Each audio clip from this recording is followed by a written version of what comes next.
waad maqlaysiin koorumka waxaa la yidhi ayadoo hadda la joogo 5 saac iyo bar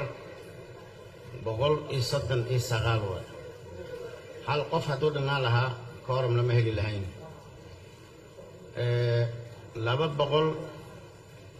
275 xildhibaan inaan ka weyno 140 dadka fasaxa ku maqan daadiyada ay leeyihiin oo la og yahay xildhibaanadana qaarna subax kasta 3 saac inay soo fadhiistaan anigoo 5 saac bar markii la gaaro koorum weyno la kala tago amba maarday sadirqi ah hadda saakay ra'iisul wasaaraha aniga u diraayo waxaan yidhi wasiirada noo soo dir koorum ma haysana walaalayaal arrintaas xaq darro weyn baa ku jira xildhibaanada ummadii soo doortay oo shaqadii loo igniday oo shaqadooda diidan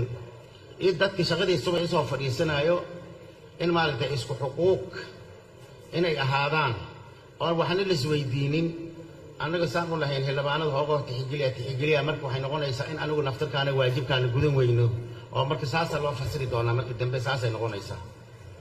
si maaragtay arrintaas u dhicin xildhibaankan shaqadiisa diyaar ku ahayn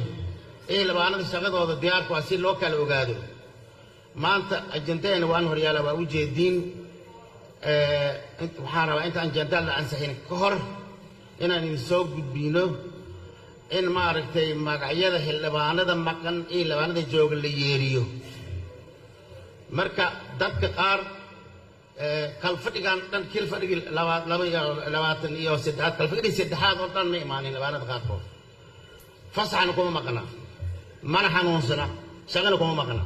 xildhibaana la fiyahay walaalayaal arrintaas shaqadana hortaalo dalkeen oo maanta meeshii umarahay la og yahay oo u baahan xildhibaano u shaqeeyo ummadooda matalo xuquuqda iyo shacabkaas maaragtay soo dhiciyo yani u shaqeeyo anagoo u dhaaranay in la iska kala maqnaado dalxiis iyo meelaha la iska jiro lacagteeda waa ii soo dhacaysaa maxaa aniga shaqo ka raba inay noqoto walaalayaal oo laguma shaqayn karo marka idinka oo raalli ah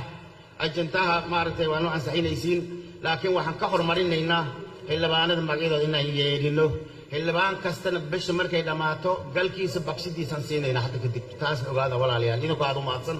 marka ajantaheeni qodobkaasaan ku soo kordhinay oo la'aan lahayn marka ajandaha hadduu waan galaynaa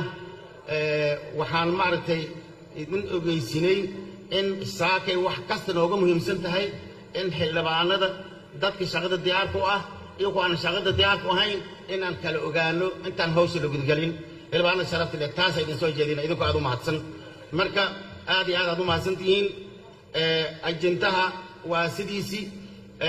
ajandahan waa markii noo dhammaato wixii ka gaari karnaan galaynaa laakiin waxaan ku hormaraynaa magac u yeeriskan ku hormaraynaa xildhibaanada ajandaha oo saasan soo jeedin noo ansixiya idinku aad u mahadsan okay aadaad u mahadsantihiin aawe abroore xildhibaanada magacyadoodaad yeerinaysiin qofkii fasaxa ah fasaxa shaqo hebel fasaxa shaqo qofkii fasaxa jir caafimaad ah fasaxa caafimaad hebel waa habsan shaqo ku maqana fasaxna ma qabo hebel waa jooga saasaan rabnaa walaalayaal idinku aad u mahadsan saasaan shirka nooga furiya